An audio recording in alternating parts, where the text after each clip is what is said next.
bonsoir, c'est encore moi. Alors aujourd'hui, nous allons parler de la deuxième astuce parmi les 10 astuces pour avoir des revenus alternatifs. Alors, toutes les Wonder Woman sont là? Voilà, si tout le monde est là, on va en parler tout de suite. Donc, après avoir suivi la première astuce qui était d'économiser 10% de ses revenus par mois, j'espère que vous êtes prêtes pour la deuxième astuce. Alors, la règle des 10%, si vous ne l'avez pas suivie, c'est de garder dans son compte d'épargne ou bien sous son oreiller. Bon, pas l'oreiller, hein. Le compte d'épargne, c'est mieux. Au moins, ça rapporte 0,75 par an, quoi. Donc, 10% de ses revenus mensuels tous les mois, un peu comme, voilà, comme de l'épargne, quoi. Voilà. Donc aujourd'hui, nous allons parler de la deuxième astuce qui est de payer cash. Alors, si vous ne me connaissez pas, je suis Danielle Tissambou du site investissez-vous.fr. Donc aujourd'hui, nous allons parler de la deuxième astuce qui est de payer cash. Alors, je ne vous parle pas de payer cash vos maisons, vos appartements ou alors vos voitures.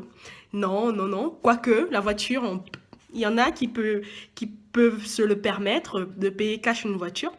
Nous, par exemple, nous avons payé notre première voiture cash. Rassurez-vous, c'était que 2000 €, mais on ne voulait pas prendre de crédit à la consommation pour ça. Donc, on a payé notre première voiture cash. On était bien contents. Une fois, c'est réglé, c'est fait. Hop, on passe à autre chose.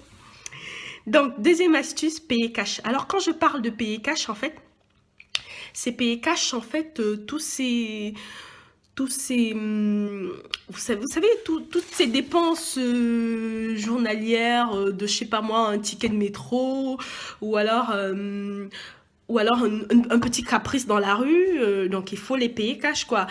En fait, c'est différencier le cash de la carte bancaire, Donc, c'est clair qu'on va pas prendre un crédit pour payer un petit caprice ou un petit rien du tout. Non, on va pas prendre un crédit pour ça. Donc, en fait, l'idée, c'est d'avoir toujours du cash sur soi. Donc, vous, par exemple, vous retirez, nous sommes à la fin du mois, bientôt, vous retirez 100 € que vous mettez dans votre portefeuille. Donc, 100 €, vous les avez. Chaque fois que vous voulez acheter quelque chose, vous payez cash. Au moins, ça vous permet de savoir ce que vous dépensez tous les mois. Exactement ce que vous dépensez tous les mois. Et surtout, ça vous évite de vous dire combien j'ai sur mon compte et d'aller vérifier tout le temps. Au moins, vous savez que aujourd'hui j'ai sorti 100 €. La semaine prochaine, je vais sortir 100 €. Donc, je sais à peu près combien ça fait. Ça fait 200 €. On ne tourne pas autour du pot. Alors que si vous utilisez votre carte bancaire, donc, d'accord, aujourd'hui, vous avez compté 20 €, vous avez payé, je sais pas moi, votre ticket à la cantine 20 €. Vous n'allez pas calculer tous les jours. Vous ne pouvez pas calculer. Je paye 5 € par-ci, 2 € par-là, 3 € par-là. Alors que si vous avez 100 €, vous savez que vous avez 100 €. Et quand ça finit, ah oui, oui, oui, quand ça finit, vous vous dites, oh, déjà, j'ai dépensé 100 € sans m'en rendre compte. Et surtout, j'ai compris quelque chose, en fait. Vous économisez. Parce que quand vous dites, ah ouais, j'ai déjà dépensé 100 €, on est que le 5 du mois, vous commencez à cogiter. Non, non, non, non, je vais retirer 50 €. 50 €. Alors, dès que vous voyez un truc, non, non, non, non, c'est pas obligatoire, c'est pas primordial. Oui, vous commencez, en fait, c'est psychologique. Quand vous sortez de l'argent cash, vous vous rendez compte que vous gaspillez plus que... En fait, ce ne sont pas des besoins... c'est pas obligatoire, quoi. Parce que les petits caprices, je sais pas moi, un petit chewing-gum, vous passez devant Monoprix, vous achetez un chewing-gum, des biscuits. Quand vous payez avec la carte bancaire, vous vous en rendez pas compte. Mais quand vous payez cash, vous vous dites, ah oui, ça m'a coûté tant, ça m'a coûté tant, il ne me reste plus que 50 €, alors que ça fait 2 jours à peine que j'ai retiré les 100 €, quoi. Donc, c'est psychologique. Et surtout, quand vous utilisez la carte bancaire, alors le piège de la carte bancaire, c'est une invention énorme, c'est bien, Mais c'est un piège. Surtout quand on n'a pas l'argent. Quand on n'a pas l'argent, pourquoi utiliser une carte bancaire? Pourquoi?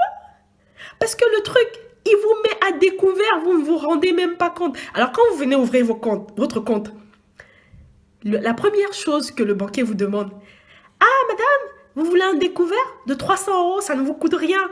Et vous êtes là, vous êtes content. Oh oui, le découvert, oui, comme ça, si je dépasse les 30 €, c'est pas grave.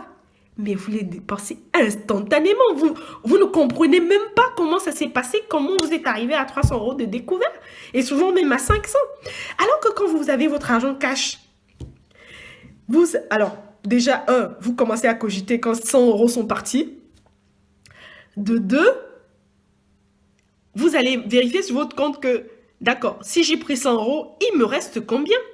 Combien encore je peux dépenser jusqu'à la fin du mois? Alors qu'avec la carte bancaire, ouais, non, j'ai pris que 2 € par-ci. Oui, j'ai acheté le truc à 5 €. Vous calculez pas forcément. Donc, moi, je vous dis, payez cash. Après avoir fait vos économies, c'est votre argent. Payez le cash. Et aussi, mine de rien, la carte bancaire, c'est pas de l'argent physique. Vous travaillez dur tous les mois. Vaut mieux quand même toucher votre argent. C'est pas grave, hein. Vous touchez votre argent, ça vous fait du bien.